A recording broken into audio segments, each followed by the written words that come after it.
November 5th, Sunday brought an unfamiliar feeling of powerlessness. For the first time in a long time, Trump does not control the narrative of 2024.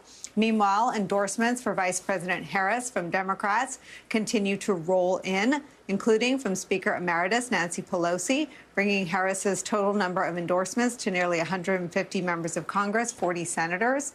A national networking and organizing group, Win with Black Women, held a call last night. A whopping 45,000 people joined. Our friend Basil Smikle reports that Black men will convene tonight on a call. We'll turn to him for an update. Harris's newly launched campaign raised $81 million in its first 24 hours. That is the highest 24-hour fundraising total of any candidate in history.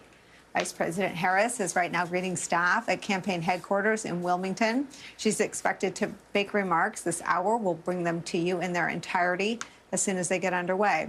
A brand new era of the 2024 presidential campaign is where we begin the hour with some of our favorite reporters and friends. New York Times investigative reporter Mike Schmidt is here. Also joining us, former Assistant U.S. Attorney and President of the Leadership Conference on Civil and Human Rights, Maya Wiley's here, and former RNC spokesperson, host of the Bulwark podcast, Tim Miller's here. Maya, you can take it any direction you want, but I've been dying to hear your thoughts on not just the history that President Joe Biden made, but the history that Kamala Harris quickly made right alongside him in galvanizing the party behind her, exciting the grassroots with these fundraising numbers. Where do you see the race today? Well, I just want to start with the outpouring of establishing his legacy, President Biden's legacy, that began the discussion. It was a recognition that this has been a deeply impactful president.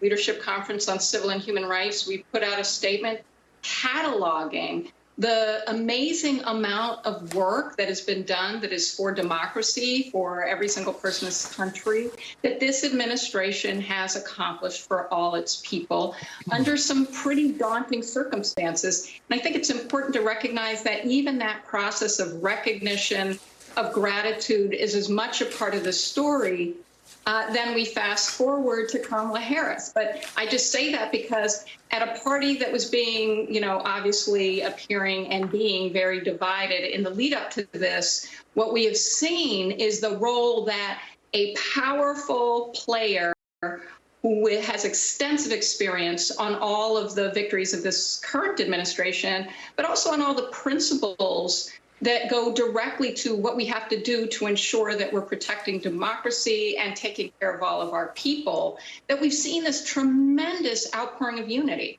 And I mean tremendous. I would say it has been a seismic shift and a game changer. I say that based on the conversations you point out. Win with Black Women, a call I've been on, couldn't get on last night. Couldn't get on the call. And I say that as someone who's been on the call in the past. But the amount of energy, the amount of collectively coming together, the amount of clarity that has been an energy from people far and wide, and also with the breadth of diversity that really is what this country represents. It's what we at the leadership call the majority, because it really is a majority of this country that is seeking the sanity of leadership that calls us together and focuses on our problems and their solutions. This historic moment is one that says we will recognize, just as President Biden did, that Kamala Harris is not just qualified, but she is the future of the party. Mike Schmidt, you and your colleagues had some reporting on Thursday. I think it broke right about the time when Donald Trump was taking the stage for his convention. But it really chronicled the journey that President Joe Biden traveled between his debate performance and the meetings that Democratic leaders had with him privately about Kamala Harris's political strength.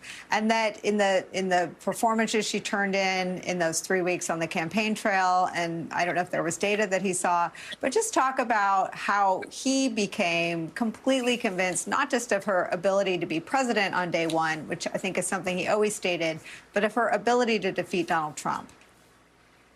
In the days after the debate, I had been told that Biden had still been telling people that he thought he alone could beat Trump and that he had far better chances than Harris of doing that. And one of the huge things that Biden's advisors had to convince him of was her viability. And what you saw happen over those 3 weeks was not only as Biden was facing this revolt from his party, but Harris was really finding her footing. She was really taking the lead on the campaign trail and was very on message and sort of seemed to not only convince the president that she could do this, but convince the party, because there had been questions in the party about whether she could be at the top of the ticket. And I think these past 3 weeks were really important to showing the base that she could be the tip of the spear. And I think she was very effective at that. She was able to make the argument to focus it back onto Trump amidst, this upcry from Democrats at Biden. And, by the end of those 3 weeks, Trump was attacking her as much as he was attacking Biden. So as Biden's political viability went down, hers went up. And ultimately, the president was convinced. This was one of the things that his advisors thought he had to be convinced of, was convinced that she could win. Tim, let me ask you to weigh in on this Nikki Haley instant classic. I'll let it speak for itself. Let me show this to you. We're looking for it. I also want to show all of you some of what was in the public record. Kamala Harris seemed to set herself in a different category when she questioned Bill Barr, as well as when she questioned Brett Kavanaugh. But, to the point of Mike's reporting, it's not just what she did as a senator. It's some of what the attacks that were landed on her in the first couple of years that were maybe adequately defended against.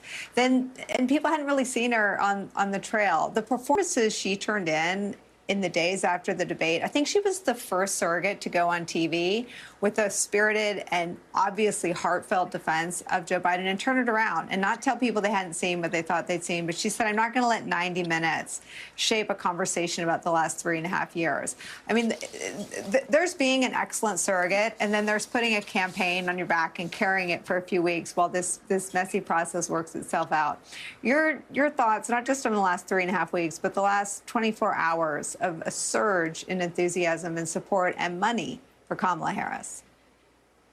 Yeah, it's game on, Nicolle, huh? It feels like a year ago I was with you last. When was that? Thursday? I think it was Friday. Was it Friday? It is absolutely game on for Kamala Harris. She has galvanized the party in the meantime.